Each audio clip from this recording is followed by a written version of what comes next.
Bom, hoje a gente vai falar do capítulo 15 de 1 aos Coríntios. Você já deve ter reparado que a gente agora deu uma parada, né? Fomos mais lentos aí no capítulo 12, no capítulo 13, no capítulo 14, no capítulo 15 e no capítulo 16, porque são capítulos doutrinários, são pontos essenciais que a igreja precisa ter como parâmetro para ela andar, para ela caminhar, para ela prosseguir.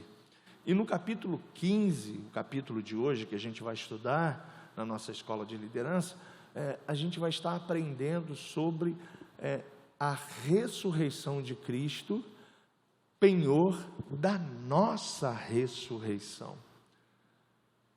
Em muitos lugares hoje não se fala mais da igreja que será arrebatada. Mas é importante a gente entender que isso é bíblico e faz parte da nossa caminhada como igreja, pela fé, crermos, né, que assim como nosso Senhor foi ressuscitado após o terceiro dia e foi visto, né, no capítulo 15, aqui você já deve ter lido em casa e você viu que ele foi visto por mais de 500 pessoas, ficou mais de 40 dias com o corpo glorificado, fazendo o fechamento, né, da equipe que estaria à frente agora da igreja, os 11 apóstolos, e dando as instruções finais com esse corpo que nós teremos, semelhante ao corpo de Jesus Cristo. E a igreja de Corinto, ela era uma cidade grega, você já sabe, a gente já falou isso, já está aí, né, na sua tela aí do aplicativo, né? A gente falou também que os gregos não acreditavam na ressurreição dos mortos. E Paulo, uma das bases do Evangelho é o poder de Deus para a transformação de todo aquele que crê, primeiro do judeu, depois dos gentios, que somos nós, isso está lá em Romanos capítulo 1, e também todos aqueles que iriam crer ao longo da divulgação do Evangelho. Então, uma das bases do Evangelho é a ressurreição de Cristo, que foi a primícia, né? Porque até Cristo ressuscitar, muitos ressuscitaram, mas a ressurreição, como por exemplo, daqueles que morreram, como Lázaro, que o próprio Cristo orou por ele, ele ressuscitou, todas essas pessoas morreram e estão aguardando, né, o dia do arrebatamento. Mas Cristo é aquele que ressuscitou após a sua morte e recebeu um corpo semelhante ao corpo que você e eu teremos, um corpo divino, um corpo de glória, um corpo que nada pôde conter mais. E a gente vê que a ressurreição é um assunto doutrinário e precisa ser ensinado para a igreja, porque essa também é uma das promessas do Senhor Jesus, né, que os irmãos em Cristo, ao longo da igreja que foi fundada em Atos dos Apóstolos, capítulo 1 em diante, que morreram, eles ressuscitarão primeiro, e nós, no advento da vinda de Cristo, ao soar da trombeta, se estivermos vivos, seremos transformados num abrir e fechar de olhos, recebendo do próprio Deus esse corpo semelhante ao de Cristo. Pastor, como o senhor me afirma isso? Primeiro, porque Cristo, ele é o nosso modelo a ser seguido, ele é a primícia dos que dormem. Segundo, o Evangelho, né, é pautado pela fé, e a fé é a certeza, a fé é a convicção de fatos que ainda nós não vemos, mas nós cremos pela fé, e você deve crer que você e eu já estamos de posse da eternidade, já vivemos no reino de Deus e já recebemos um corpo de glória semelhante a esse que nós temos. Porém, esse que nós temos é o corpo de Adão, do primeiro Adão, e isso está lá em Romanos capítulo 5, né? E o corpo que nós teremos no advento da volta de Jesus, é um corpo do segundo Adão, Cristo Jesus, o corpo de glória, um corpo incorruptível, um corpo que não teremos mais dor, não teremos mais morte, e o apóstolo Paulo está agora orientando a igreja de Corinto diante de todos esses impasses. E do capítulo 15, do versículo 1 ao 19, se você estiver anotando aí, anote, e ele começa apresentando provas para que as pessoas entendessem que Jesus Cristo havia sido ressuscitado dentre os mortos. E a primeira prova, Paulo, havia visitado Corinto e pregado a mensagem do Evangelho e a fé nessa igreja, e essa fé no Evangelho, no poder de Cristo, fez uma transformação naquela cidade grega. Contudo, uma parte essencial da mensagem do Evangelho, também, além da fé, é a realidade da ressurreição de Cristo. Paulo continua então do capítulo 15, do versículo 1, até o versículo 19, colocando essas evidências para a igreja de Corinto. A segunda prova é que as escrituras do Antigo Testamento também prometiam que o Evangelho, a mensagem da cruz em Cristo, o sacrifício de Cristo, seria também um sacrifício total e pleno. O Evangelho é a mensagem mais importante que nós precisamos proclamar. No Evangelho, que são as boas notícias, está a obra consumada da cruz, a eliminação de toda a maldição, a sua introdução no reino de Deus e as promessas que esse reino trouxe, inclusive uma delas, é a vida eterna em Cristo Jesus, o meu e o seu Salvador. Então, essa mensagem do Evangelho precisa ser completa, precisa ser clara. Cristo morreu, foi sepultado, porém ressuscitou e apareceu, e esses são fatos históricos fundamentais como embasamento e apoio do Evangelho. E por que Cristo morreu? Você já sabe. Cristo morreu para ser o nosso substituto. Ele nos substituiu. A morte de Cristo, ela teve um pagamento pela dívida de toda a humanidade.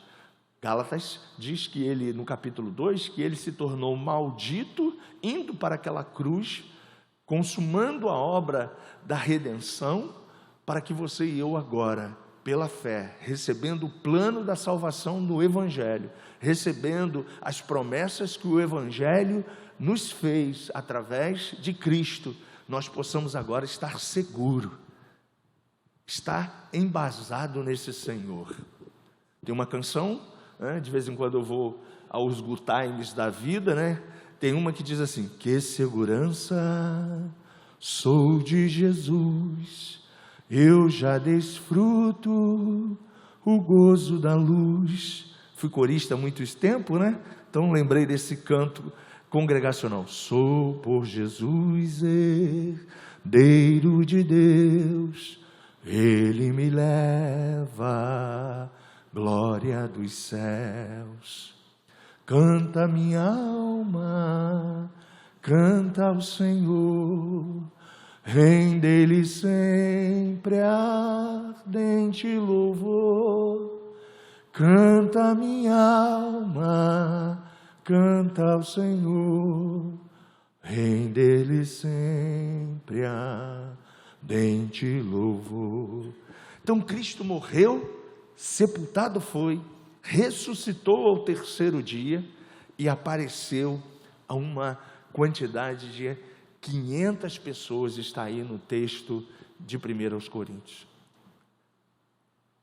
Grande parte desse sacrifício de Cristo também estava estampado no Antigo Testamento, e não tem tempo para a gente ir a esses capítulos, Então, você deve anotar aí no seu celular ou no seu caderno de anotação.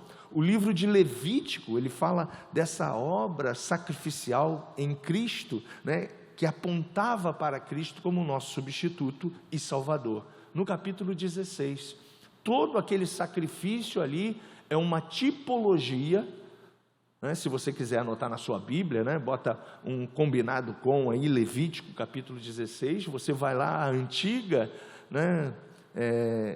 Orientação de Moisés, todo aquele sacrifício apontava para o Cordeiro de Deus que tira o pecado do mundo.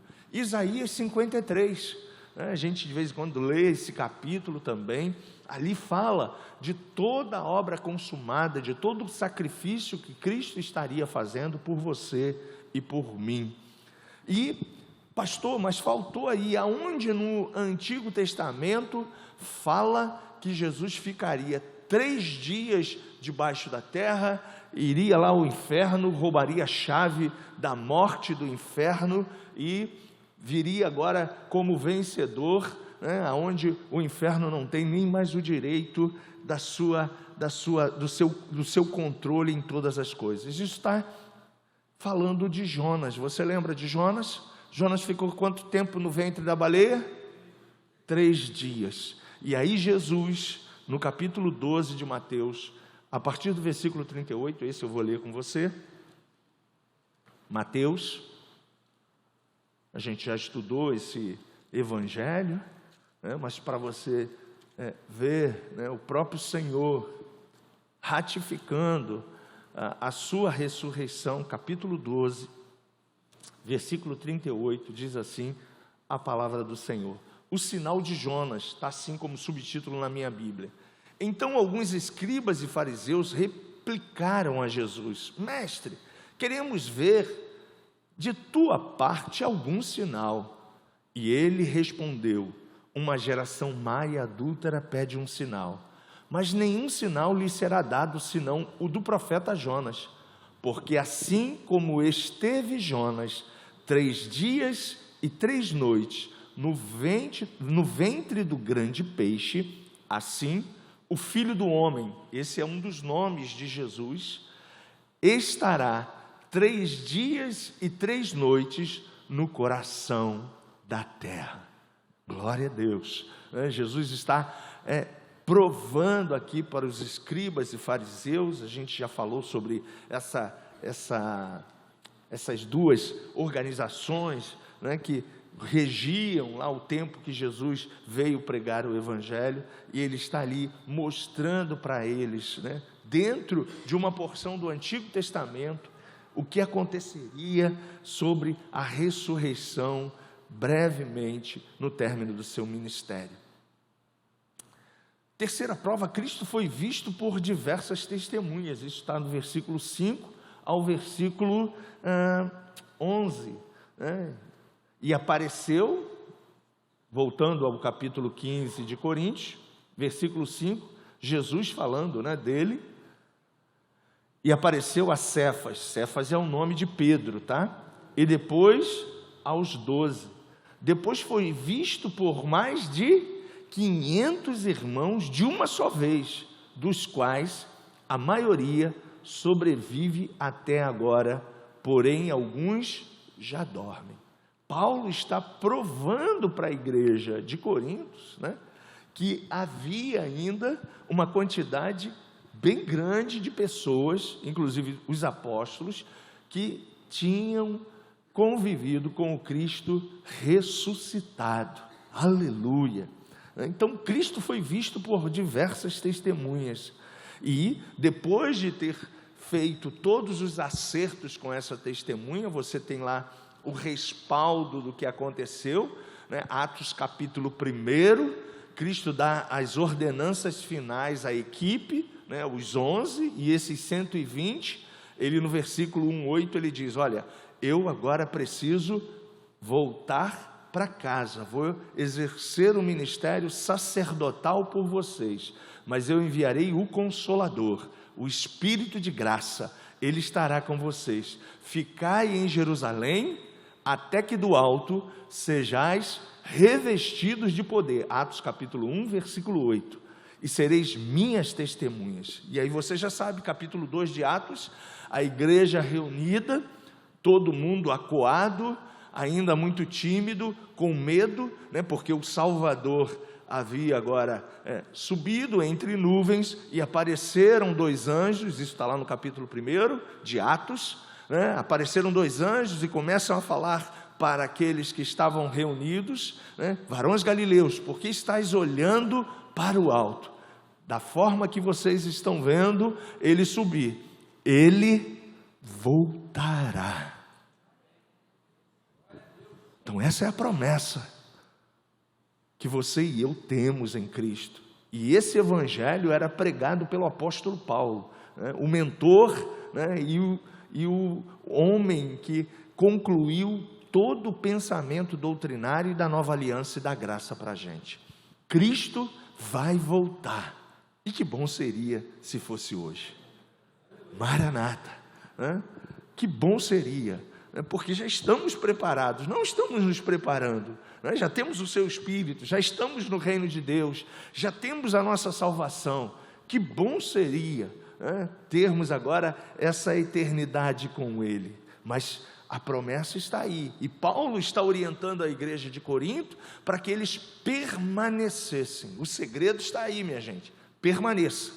Muitas coisas tentarão tirar você do objetivo central, que é prosseguir em direção ao seu alvo, ao prêmio da soberana vocação, mas você deve permanecer. Diga, permanecer. Pode vir chuva, pode vir frustrações, você pode trocar de denominação, se não concordar com a denominação que você está cultuando, mas você não pode largar o alvo que é Cristo.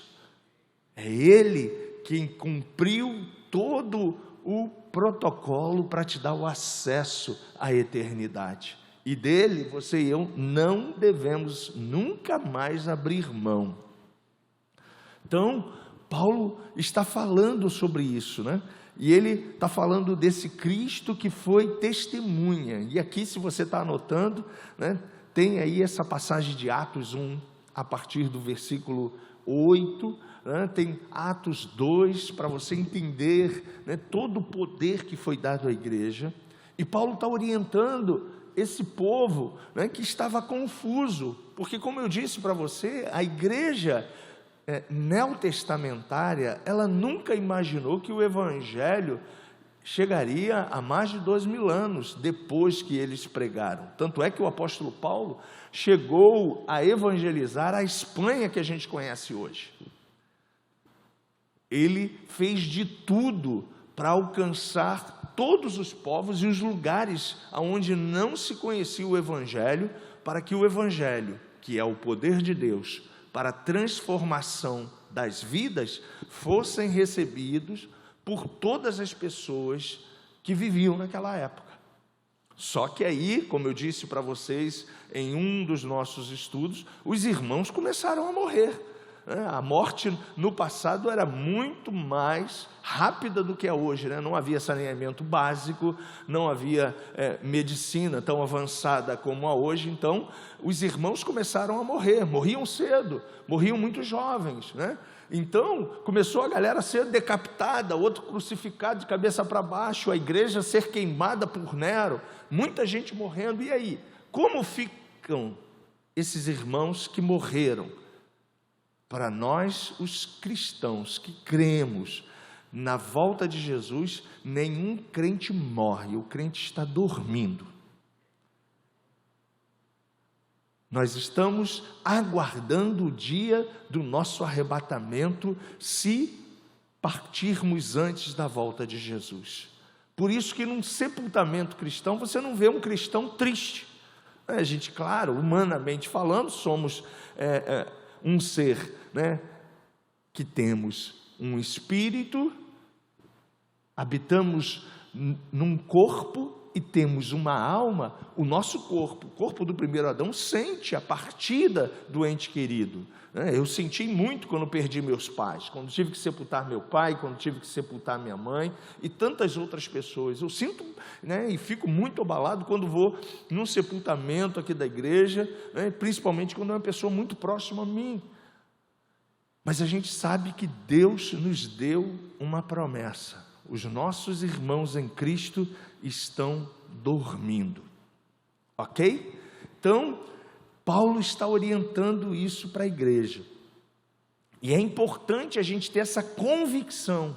Esse pilar aí precisa estar bem, né, solidificado na tua vida. E quando vai dar a ressurreição dos mortos, pastor?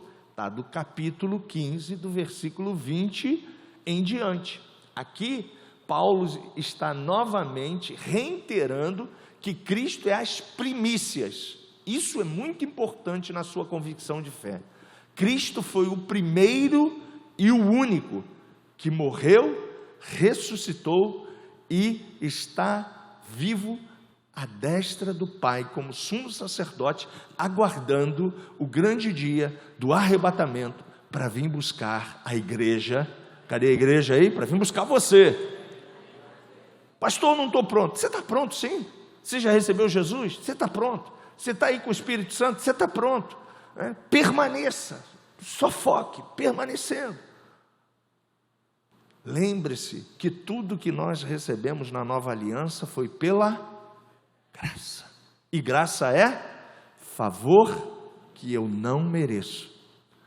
Foi Ele que quis dar esse presente para nós. Então você foi presenteado. A ressurreição de Cristo foi a garantia de Deus a nós de que também seremos ressuscitados como parte da colheita futura. Para os cristãos, a morte é apenas um sono. O corpo dorme, mas a alma está em seu lar com o Senhor.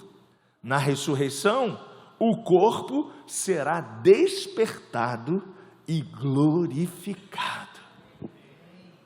Pastor, se eu morrer, eu vou ressuscitar com esse mesmo visual aqui? Sim, igualzinho você. Jesus ressuscitou com o mesmo visual, com a mesma imagem. Mas como isso vai acontecer? Querido, Deus é um Deus que tem todo o controle, todo o poder em suas mãos.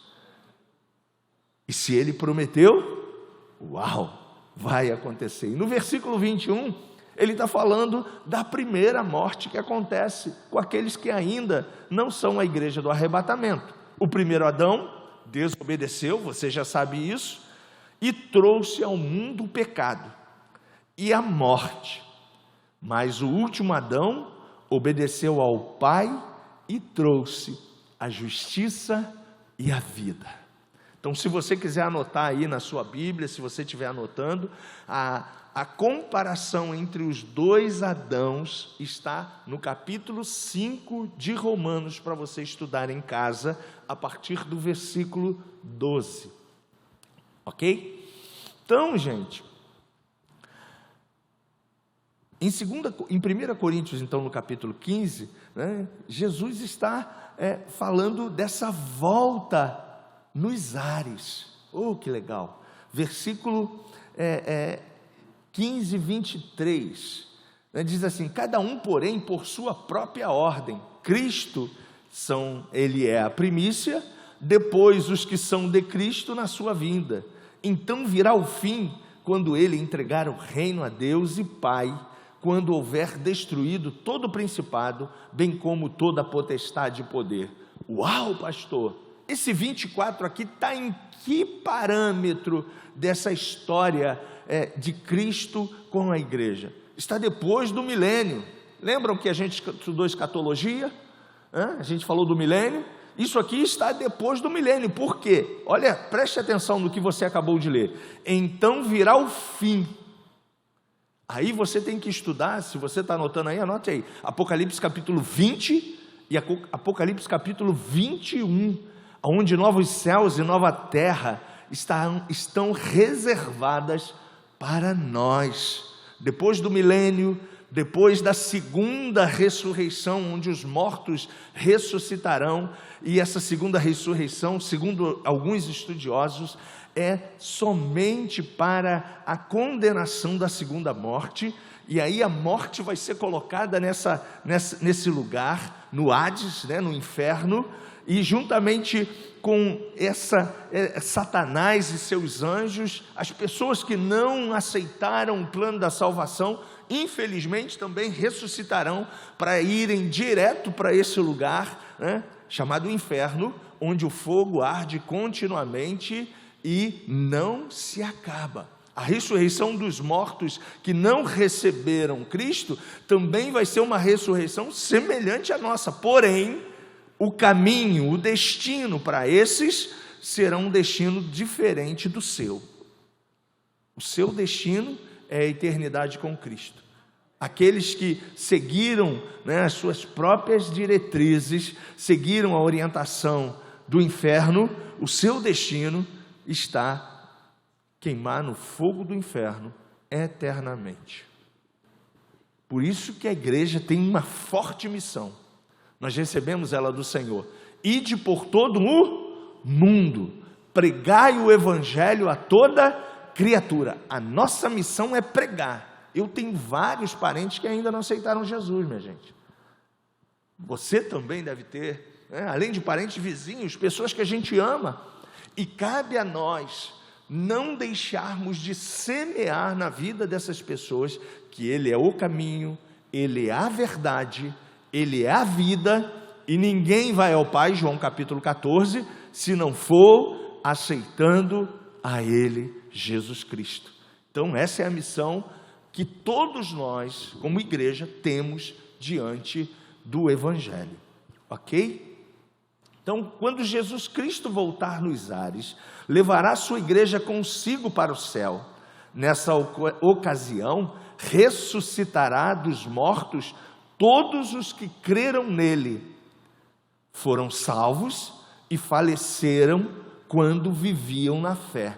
E aí, você pode botar aí no capítulo 15, do versículo 20 em diante, 1 de Tessalonicenses, uma combinação para você ter, né, um respaldo, capítulo 4, versículo de 13 em diante, onde Paulo também orienta a igreja da Tessalônica, para que essa igreja entendesse o que estava acontecendo e o que viria agora para a igreja no futuro. Os irmãos também estavam morrendo lá na igreja em Tessalônica, e havia essa preocupação dos membros em Cristo. O que vai acontecer com João? O que vai acontecer com a Maria? O que vai acontecer com Paulo? O que vai acontecer com Tito? A turma está morrendo, e aí? O que acontece agora?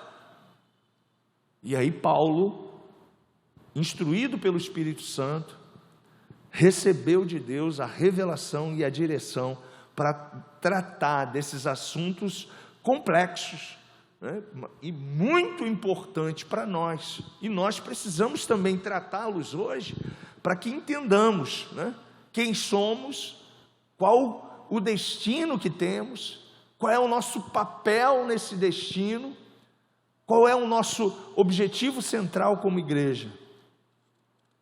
E aí ele continua: quando Jesus voltar à terra para julgá-la, e aí você vai entender, né? Quando Jesus voltar à terra para julgá-la, os perdidos serão ressuscitados na ressurreição do juízo. Isso está lá em Apocalipse capítulo 20. Ninguém da primeira ressurreição perderá, mas perderá sua salvação. Então é importante a gente ter essas convicções e ter a fé que tudo isso vai de fato, né, acontecer, porque aquele que fez a promessa é fiel. Então, se ele é fiel, toda a promessa que ele nos fez há de ser realizada na nossa vida. Quando Jesus vier à terra para julgá-la e eliminar o pecado por 1000 anos, a gente já estudou escatologia aqui, falamos do milênio, ele estabelecerá o seu reino. Isso está lá em Apocalipse capítulo 20. Nós, a igreja, os cristãos, reinaremos com ele e participaremos da sua glória e da sua autoridade. No entanto, mesmo depois do milênio, né, você que já estudou escatologia sabe disso, haverá uma rebelião final, contra Deus. Apocalipse capítulo 20, de 7 em diante, que é a grande última batalha, chamada a batalha do Armagedon. Ok? A gente não pode entrar em escatologia agora, né? Então a gente só está dando os caminhos para você, ok? Senão a gente sai do assunto. E aí, depois da grande batalha, que será a batalha do Armagedon, Jesus Cristo entregará todo o seu poder ao Pai. Então, os perdidos serão ressuscitados, julgados e lançados no lago de fogo. A morte também será lançada no inferno, e o último inimigo que foi destruído, que é ela. Em seguida, Apocalipse 21 e Apocalipse 22, voltará para o reino do Pai, e terá início o estado eterno que estaremos vivendo com Ele, com o novo céu e a nova terra. Pastor, essa terra que eu moro hoje, ela vai ser transformada, e não mais pela água, e sim agora pelo fogo. Apóstolo Pedro diz isso bem claro para a gente. Pastor, parece uma ficção aí, um filme de... Filme de Hollywood. Pois é, Hollywood já fez alguns pontos aí de vários assuntos com esse aqui, para dar uma dica para você, mas não é filme hollywoodiano não, é vida real e eterna para você. E se você quiser, né, permanecer, é o caminho para você já estar dentro desse contexto. Você não vai desfrutar não, gente, você já está dentro desse contexto, porque Paulo também nos ensina a permanecermos dentro dessa visão. Ele diz, olha, se eu estou vivo, show, porque aí eu vou saquear o inferno. Se eu morrer, show, vou estar aguardando o dia da volta de Cristo. Aí ele diz, quer morramos, quer vivamos, somos do Senhor. Acho que é Romanos, né? Agora me deu um branco aqui onde está esse texto, mas quer morramos, quer vivamos, eu sou do Senhor. Então a gente precisa ter essa convicção, minha gente. Não são as coisas passageiras, não são as frustrações que a gente passa, não são as doenças temporárias que às vezes tentam nos paralisar, não é a falta de grana que vai nos tirar do objetivo central, que é a eternidade reinando com Cristo. Esse novo céu e a nova terra já é teu, você já está aí, já pertence a você. O que você precisa fazer é permanecer, e aquele que permanecer até o fim, esse será salvo. A gente já leu e já estudou sobre isso em uma das cartas de João a uma das 7 igrejas da Ásia. Em uma das advertências do anjo da igreja, ao anjo da igreja, ele diz, né? Vocês precisam permanecer até o fim. Então, gente, olhe para mim. Não é pastor, não é denominação, não é cabresto que tem te botar em você, não é jugo, não é nada que vai te tirar do caminho. Se estão botando adendo que não está na palavra, você é livre para trocar de tribo. Hoje tem várias. Tem uma que chama-se Bola de Neve, tem outra que se chama aí Poder Mundial da Fé, tem outra Internacional da Graça, tem a Nova Vida. O que não falta é tribo para você se entrar ali, adentrar ali e começar a fazer parte da galera. Mas na verdade, quando o arrebatamento acontecer, 1 de Tessalonicenses capítulo 4 e aqui, né, capítulo 15 de Coríntios, quem será arrebatado é a igreja, a eclésia, a chamada, que é você e eu. Somos pessoas, são as pessoas que serão arrebatados. Não vai ser assembleano, não vai ser Nova Vida, não vai ser batista, não vai ser... Não vai ser as denominações, não, vai ser a igreja. E a igreja é você, a gente estudou isso, você é o corpo. Você está inserido no corpo, que é a igreja, onde tem o cabeça único, Jesus Cristo. Então isso é importante, a gente não pode, né, perder a salvação, perder todo esse direito, abrindo mão dele, porque alguém me machucou, porque alguém falou isso, aquilo, aquilo outro. Ah, gente, fala sério. Quem morreu por você? Jesus. Então é a Ele que você deve estar seguindo.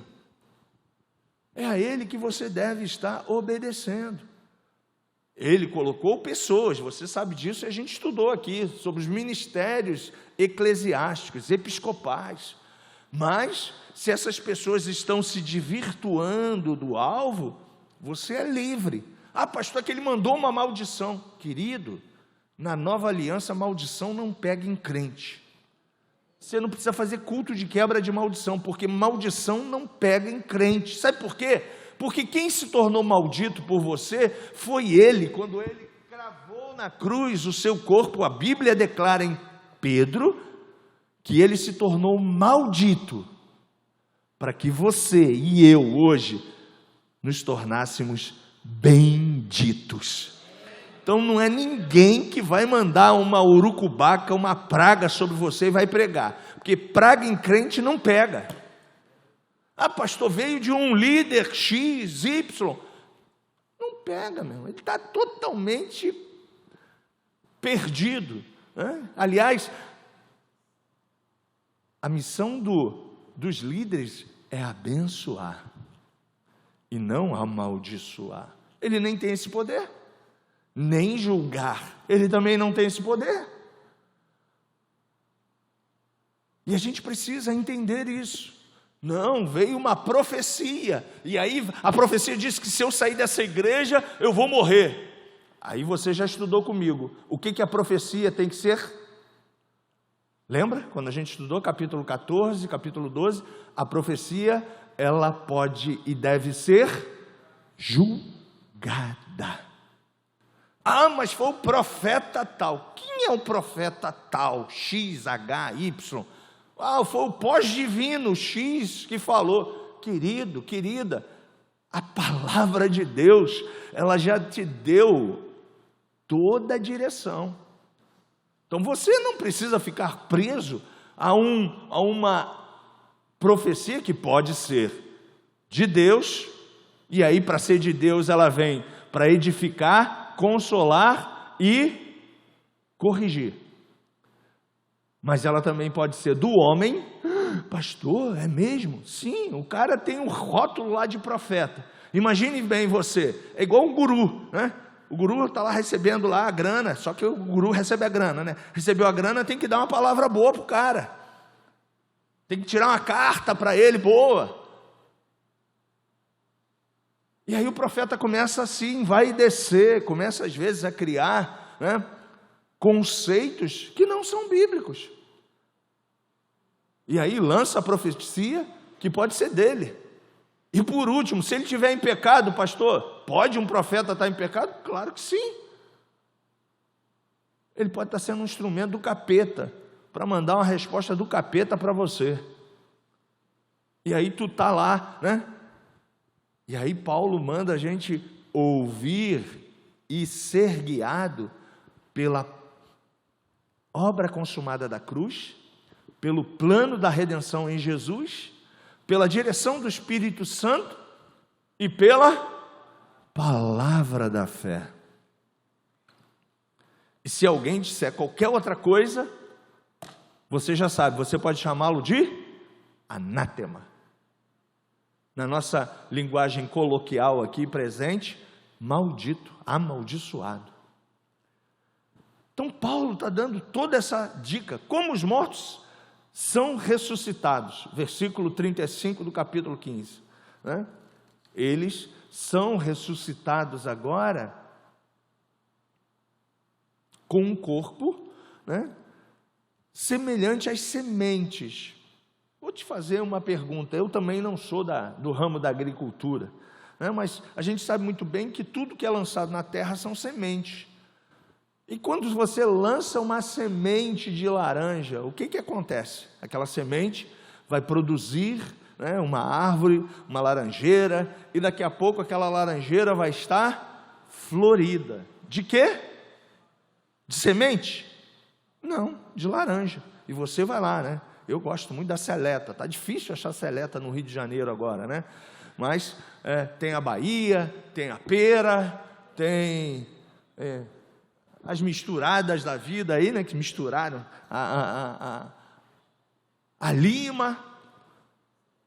Então, a continuidade do corpo é como uma semente. A semente morre, mas dessa morte surge vida. Você e eu, se não formos a igreja do arrebatamento, oxalá que sejamos a igreja do arrebatamento, mas se não formos, nós seremos como a semente, morreremos. Mas dessa morte surgirá um super Marcos, um super Xande, um super Luiz, um super André, onde nenhuma porta mais vai deter a gente, nenhuma enfermidade deterá mais a gente, nenhuma doença pegará mais na gente, nós seremos iguais ao nosso Senhor Jesus. Pastor, onde está isso? 1 de João. Viu como a Bíblia é toda conectada, gente? Por isso que você precisa estudar a Bíblia toda. Quando a gente coloca aí um plano anual para você ler a Bíblia, né? É porque tem um princípio, um modelo, um destino para você. Capítulo 3, se não me falha a memória, deixa eu ver se é isso mesmo, de 1 João.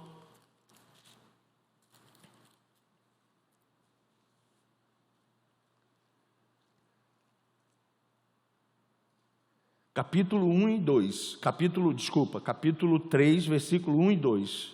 1 João, está lá no final da Bíblia, você achou? Vede que grande amor, diz o apóstolo João, nos tem concedido o Pai, a ponto de sermos chamados filhos de Deus. Esse é o lugar que você está com a paternidade, você é filho de Deus. Aleluia, você não é mais enteado, você é filho. E como filho de Deus, por essa razão, o mundo não conhece a gente, porquanto não conheceu a Ele mesmo, a Jesus. Amados, versículo 2, agora somos filhos de Deus. Pastor, quem eu sou hoje? Uma nova criatura, recebeu o Espírito Santo, você é propriedade sacerdotal, você é rei e sacerdote com Cristo, e você é filho de Deus.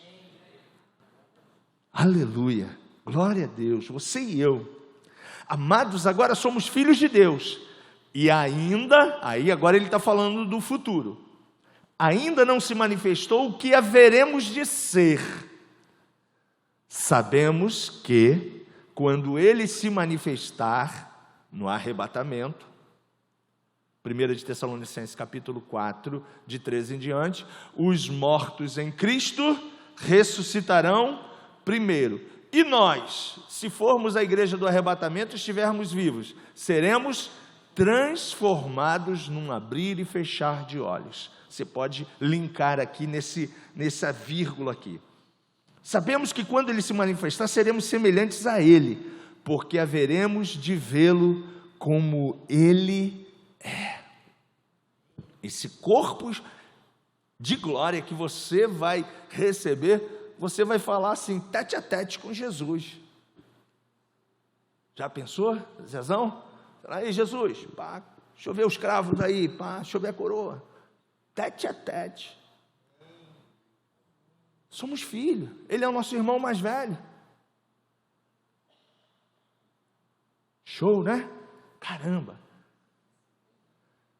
E aí João continua dizendo para o povo que ele era o pastor dessa igreja aqui. E assim mesmo se purifique todo o que nele tem esta esperança, assim como ele é puro.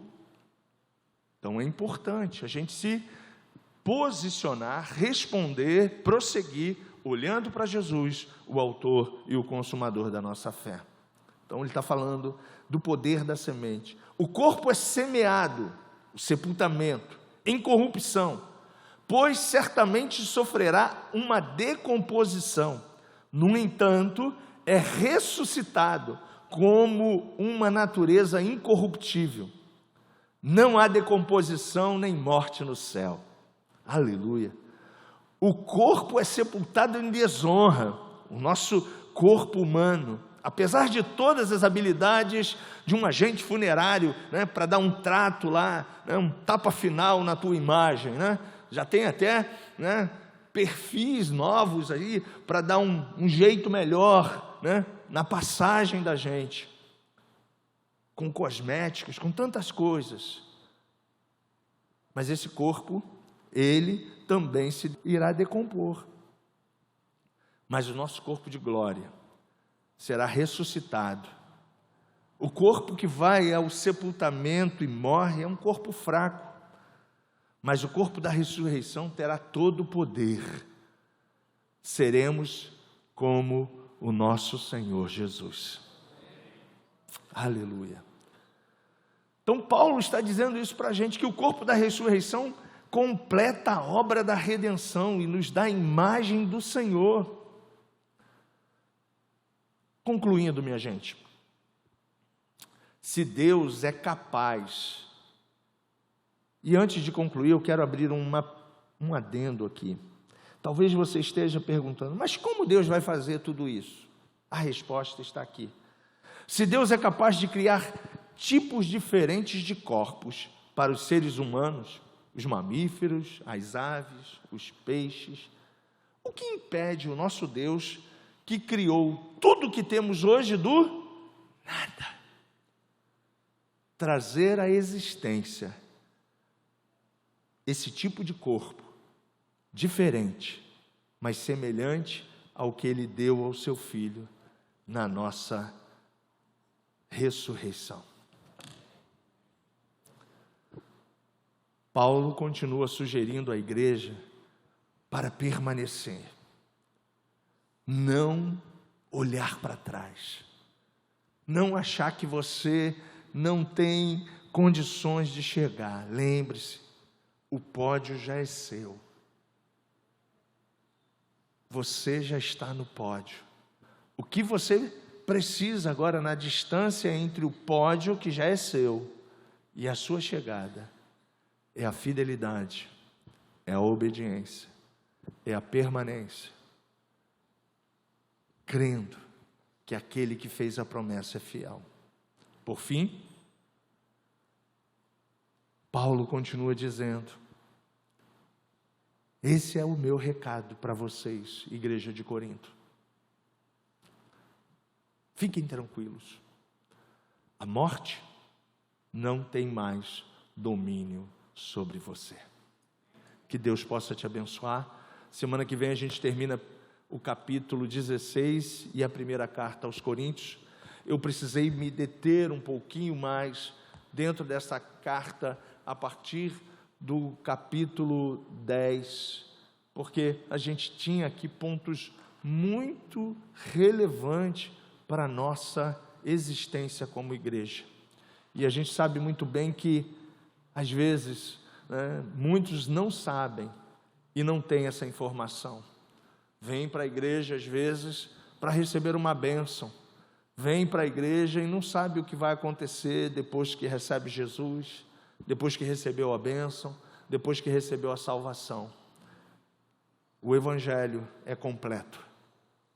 O plano foi perfeito, consumado e totalmente idealizado, perfeito para você. Então, o que você e eu temos que fazer agora? Vou repetir: permaneça. Ah, pastor, estou me sentindo fraco. Venha aos encontros, ouça uma palavra. Ah, estou triste. Ouça uma palavra, bote uma música. Nos encontros venha, celebre, e você vai sendo renovado dia após dia.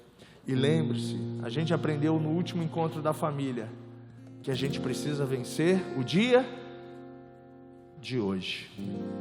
E o dia de amanhã? Basta cada dia o seu mal. Então vença o dia de hoje, seja crente hoje. E amanhã? Vença o dia de amanhã, seja crente também, aonde você estiver amanhã. E você vai chegar ao fim, porque aquele que perseverar até o fim, esse já recebeu a coroa de glória. Que Deus te abençoe.